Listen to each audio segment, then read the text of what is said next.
ऐसे जीवन से तो अच्छा है मैं अपने हाथों से ही अपनी जान ले लूं। राजकुमारी वेदांशी ने अपने ऊपर मिट्टी का तेल डाला और आग लगा ली। कुछ ही देर में उनके शरीर ने आग पकड़ ली। कोई बचाओ, कोई है, मुझे बचाओ, कोई है। कनकपुर गांव में एक धीमचंद राव नाम का राजा राज्य करता था। उनकी पत्नी का नाम श्वेता था। वो अपनी रानी से बहुत ज्यादा प्रेम करते थे। एक दिन महारानी श्वेता अपनी बेटी के 15वें जन्मदिन पर पूजा के लिए बाबा दिव्यांश के मंदिर गई, परंतु वहाँ से वापस नहीं लौटी। मंत्री जी, आज हमारी महारानी और हमारी पुत्री पूजा के लिए बाबा दिव्यांश के मंदिर गई थीं। अभी तक लौट कर नहीं आई। शाम हो गई है, अब तक तो उनको आ जाना चाहिए था। हमें उनकी बहुत फिक्र हो रही है। हमारा घोड़ा तैयार कराइए, हमें महारानी की तलाश में जाना है। महाराज, आप चिंता क्यों करते हैं? मैं अभी सेनापति जी को बुलाकर महारानी की तलाश में भेजता हूँ। वो किसी जरूरी काम से अटक गई होंगी, इसीलिए देरी हो गई। चिंता की कोई बात नहीं है। आप जानते तो हैं महारानी कितनी बहादुर हैं। मंत्री जी, वो बात नहीं है। महारानी ने बेटी के 15वें जन्मदिन के लिए खास मन्नत मांगी थी। जब राजकुमारी 15 साल की हो जाएंगी तब वो उनको लेके बाबा दिव्यांश के मंदिर जाएंगी, और वो भी अकेले, बिना किसी सैनिक या सुरक्षा के, एक आम आदमी की तरह। हमें उनकी बहादुरी पे कोई शक नहीं है। बस हमारा जी विचलित हो रहा है।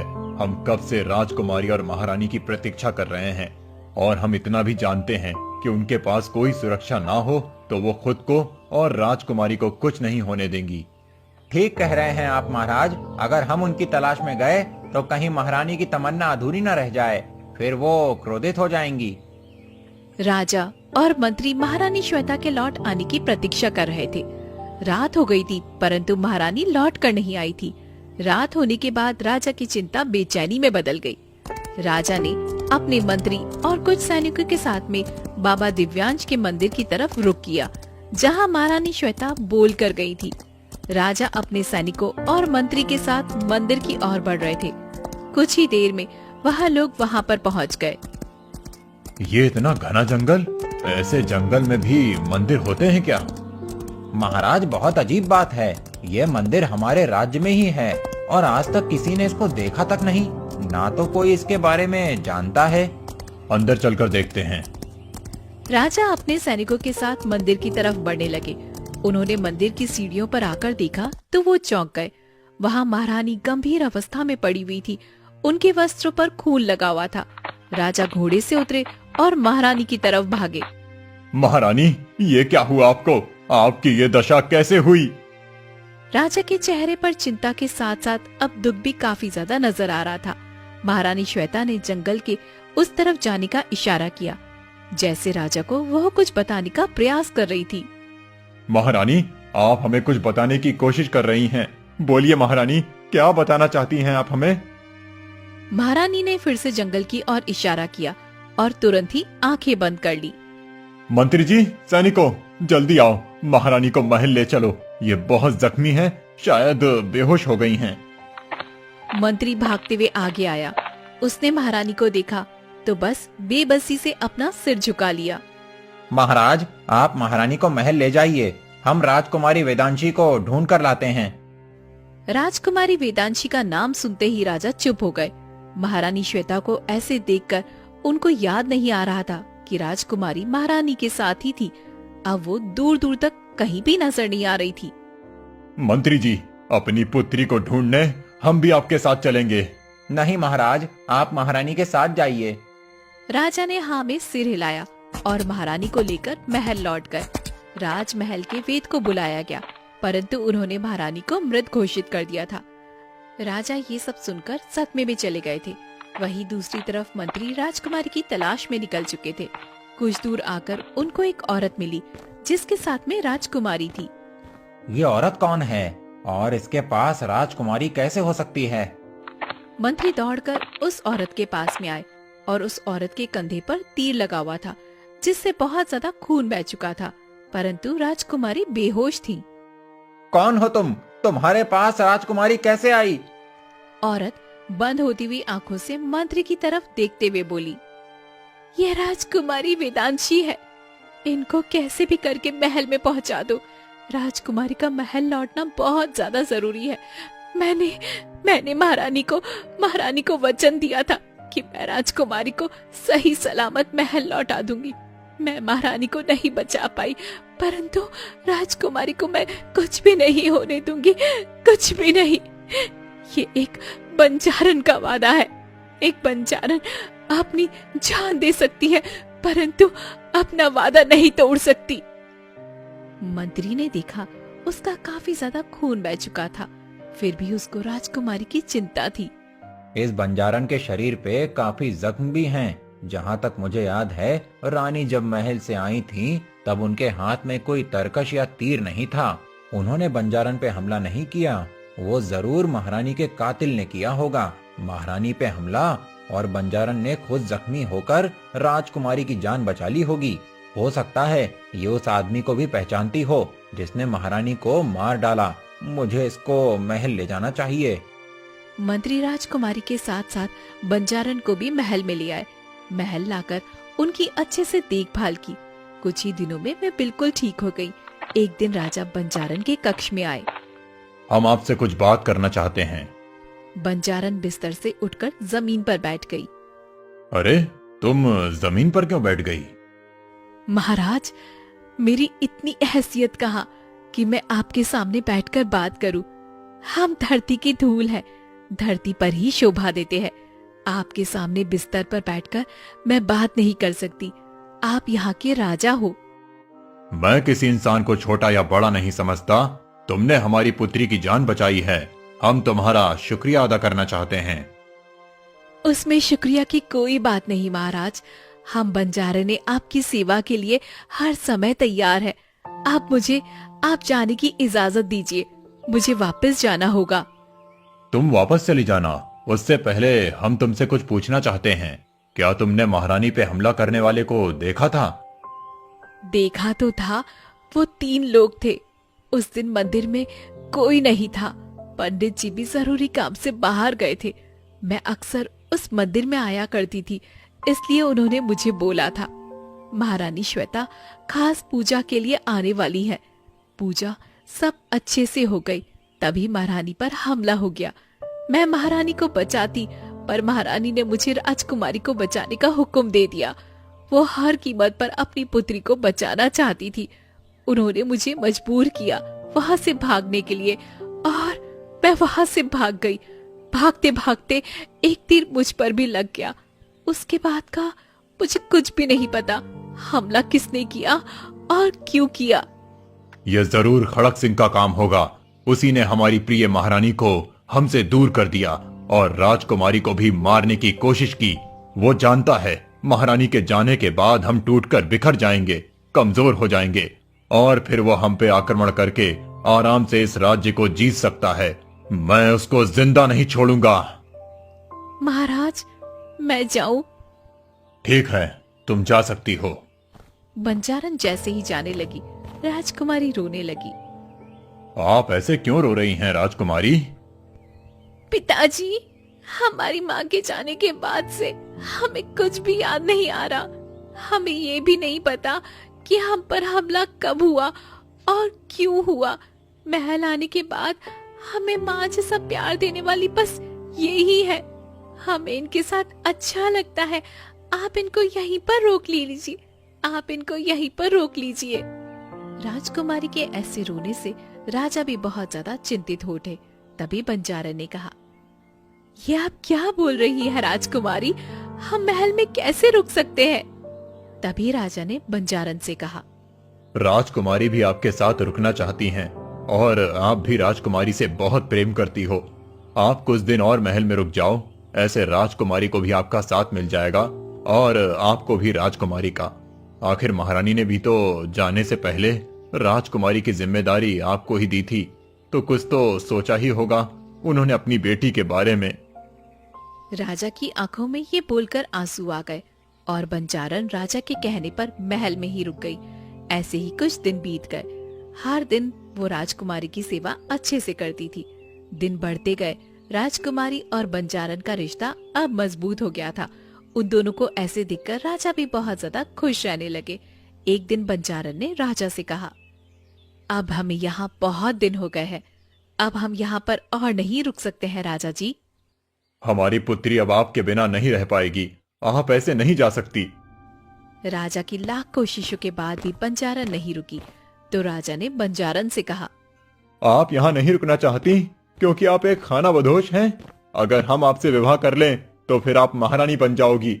ऐसे महल को एक रानी और राजकुमारी को माँ मिल जाएगी। बंजारन ने ये प्रस्ताव स्वीकार कर लिया और दोनों की शादी हो गई। शादी की रात बंजारन ने आधी रात के करीब अपने कक्ष से निकलकर चांद की तरफ देखा। फिर चांद की तरफ देखकर उसने कुछ मंत्र पढ़े और आंखें बंद कर ली। चांद एकदम से लाल हो गया।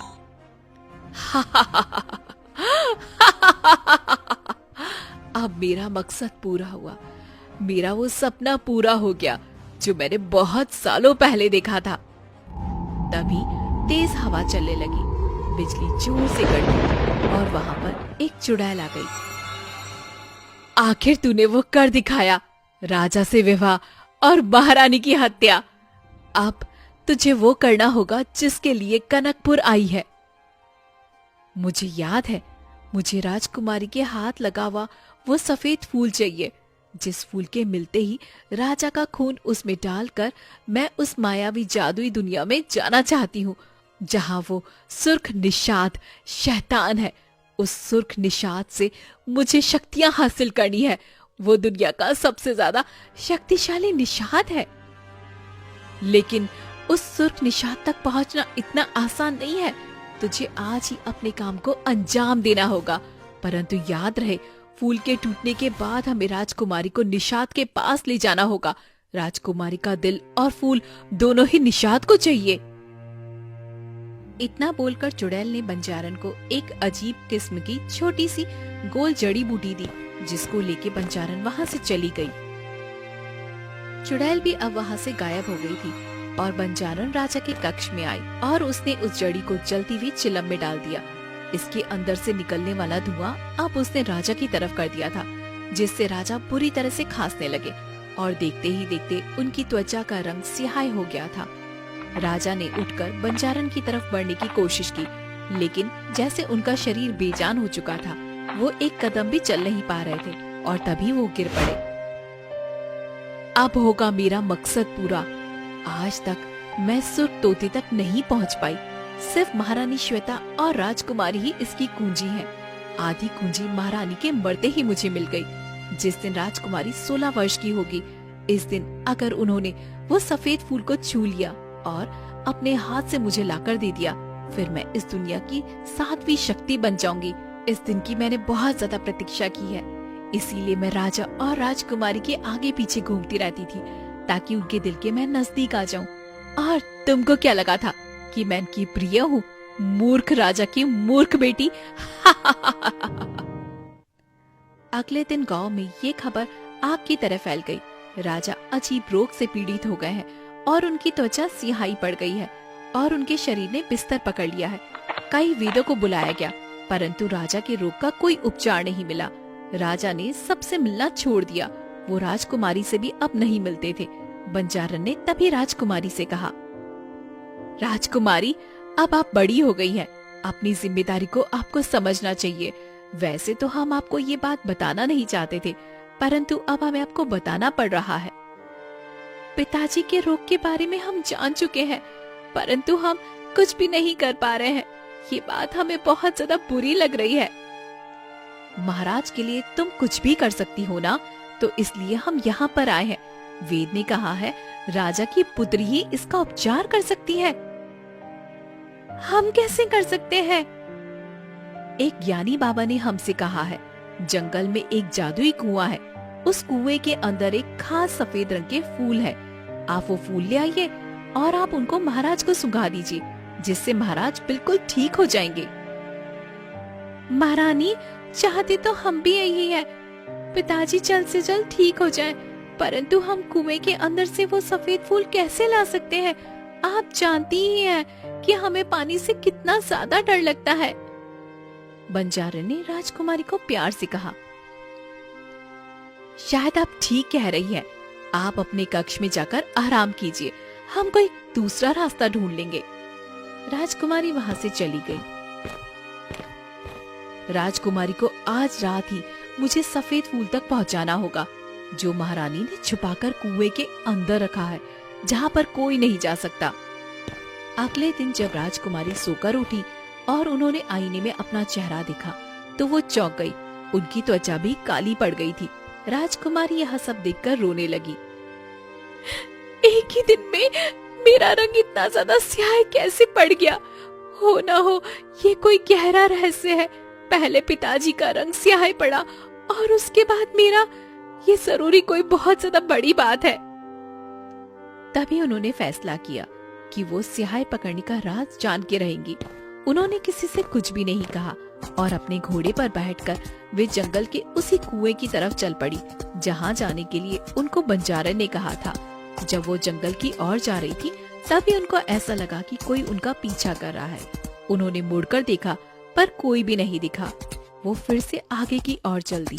वो उस कुएं के पास गई तो अचानक ही एक लोमड़ी उनके सामने आकर खड़ी हो गई और उनसे बोली, ये क्या कर रही हैं आप राजकुमारी? आप इस कुएं के अंदर नहीं जा सकती। ये कुआं नहीं है, ये एक दलदल है। प्यारी लोमड़ी, मेरा रूप एक ही रात में गायब सा हो गया है। महारानी ने मुझे बोला था इस कुएं का सफेद फूल लाने को पिताजी के लिए। तब से मैं यहाँ पर नहीं आई हूँ क्योंकि मुझे पानी से बहुत ज्यादा डर लगता है।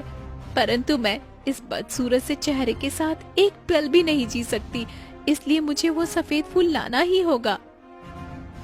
यदि राजकुमारी जी आप इसके अंदर गई तो वापस नहीं आ पाएंगी। क्या आपको ये बात नहीं पता? नहीं, महारानी ने तो मुझे ऐसा कुछ भी नहीं बताया। बस उन्होंने मुझे यहाँ से ये फूल लाने के लिए भेजा है। राजकुमारी आप अंदर मत जाना, मेरे साथ चलो। मैं ज्ञानी बाबा को जानती हूँ, वो जरूर कोई ना कोई उपाय बता देंगे। राजकुमारी और लोमड़ी ज्ञानी बाबा के पास आ गई और सारी बातें उनको बता दी। तुम महारानी श्वेता की बेटी हो। महारानी श्वेता कोई आम इंसान नहीं थी। वो इस दुनिया की 7वीं मायावी शक्तियों में से एक थी और तुम उसकी संतान हो ना हो, ये जो कुछ भी हुआ है इसका बहुत ही बड़ा रहस्य है। ज्ञानी बाबा ने राजकुमारी को एक चमकने वाला पत्थर दिया। ये पत्थर लो और जहाँ भी ये पत्थर चमकने लगे समझ जाना वहीं तुम्हें एक खरगोश मिलेगा। वो कोई साधारण खरगोश नहीं है, तुम्हारी माँ का अच्छा दोस्त है और सालों से तुम्हारी प्रतीक्षा कर रहा है। राजकुमारी ने वो पत्थर लिया और चल दी। कुछ दूर जाकर वो पत्थर चमकने लगा। राजकुमारी ने चारों तरफ देखा, उनको वहाँ पर कोई भी नजर नहीं आया। यहाँ तो कोई भी नहीं है, बाबा ने बोला था खरगोश यहीं पर मिलेगा। तभी राजकुमारी की नजर एक झोपड़ी में गई। वो उसके अंदर चली गई जहाँ खरगोश मरा पड़ा था। ये सब देखकर राजकुमारी बहुत ज्यादा दुखी हो गई। ये खरगोश तो मर गया। अब मैं और पिताजी कभी भी इस रोग से नहीं निकल पाएंगे। राजकुमारी ने देखा वहाँ एक केन में मिट्टी का तेल पड़ा हुआ था और माचिस भी। राजकुमारी ने कहा, ऐसी जिंदगी से तो अच्छा है कि मैं जलकर मर जाऊं। राजकुमारी ने पूरा तेल अपने ऊपर डाल दिया और आग लगा दी। उनके शरीर ने आग पकड़ ली। आग पकड़ते ही राजकुमारी चिल्लाई, बचाओ बचाओ। राजकुमारी के हाथ से वो जादुई पत्थर खरगोश के पास गिर गया। उस पत्थर की छुअन से खरगोश एक जवान सुंदर लड़के में बदल गया। उसने राजकुमारी को जलते देखा तो उसने वो पत्थर उठाकर राजकुमारी के शरीर पर उसी की रोशनी में डाल दिया। राजकुमारी की आग बुझ गई और उनका शरीर भी पहले के जैसा हो गया। राजकुमारी उस लड़के और फिर खुद को देखते हुए बोली, ये मेरा रूप वापस कैसे आ गया? मैं तो चलने लगी थी। तुम जल चुकी होती अब तक अगर इस पत्थर की रोशनी तुम पे नहीं पड़ती। तुम इस पत्थर की रोशनी से ठीक हुई हो। कौन है आप? और आप मरे हुए खरगोश से इंसान कैसे बन गए? मेरा नाम वरुण है और मैं सामून की दुनिया से आया हूँ। सामून क्या होते हैं? होते तो इंसानी हैं, पर वो धरती के नीचे वाली दुनिया में रहते हैं। यहाँ क्यों आए हो? मैं धरती पे एक मकसद से आया था। यहाँ आकर मुझे एक शैतानी शक्ति ने खरगोश बना दिया, जिसमें मैं 12 घंटे तक जगा रहता था और 12 घंटे के लिए बेहोश। तुमने इस जादुई पत्थर से मुझे फिर से इंसान बना दिया। तभी वहाँ ज्ञानी बाबा आ गए। राजकुमारी, यह जादुई पत्थर तुम्हारे छूने से ही चमका है। उसी कारण से तुम और वरुण पहले जैसे हो गए हो। आज तुम 16 वर्ष की हो गई हो। महारानी श्वेता ने जो तुम्हारे लिए काम छोड़ा था, अब वो तुम्हें ही पूरा करना है। बाबा, कौन सा काम? राजकुमारी, अब समय आ गया है सच जानने का। आपकी माँ की हत्या करने वाली कोई और नहीं, बंजारनी है। वो शैतान की पुजारन है और सफेद फूल मिलने के बाद वो सूर्ख तोते तक जाएगी और इस दुनिया की सबसे बड़ी शैतानी शक्ति बन जाएगी। वो फूल सिर्फ आप ही छू सकती हो, इसीलिए वो बंजारन ने आपको इतने प्यार से रखा और आपको सियाह भी बना दिया, ताकि आपको लगे आपको फिर से रूप पाने के लिए इसी फूल की जरूरत, और आप उसको ले जाओ। राजकुमारी को ये सुनकर बहुत दुख हुआ। बाबा, क्या मेरे पिताजी भी इस जादुई पत्थर से ठीक हो जाएंगे? हाँ, पर उससे पहले वो फूल तुम्हें वरुण को देना होगा। उसकी दुनिया खतरे में है। वो फूल बहुत पवित्र है।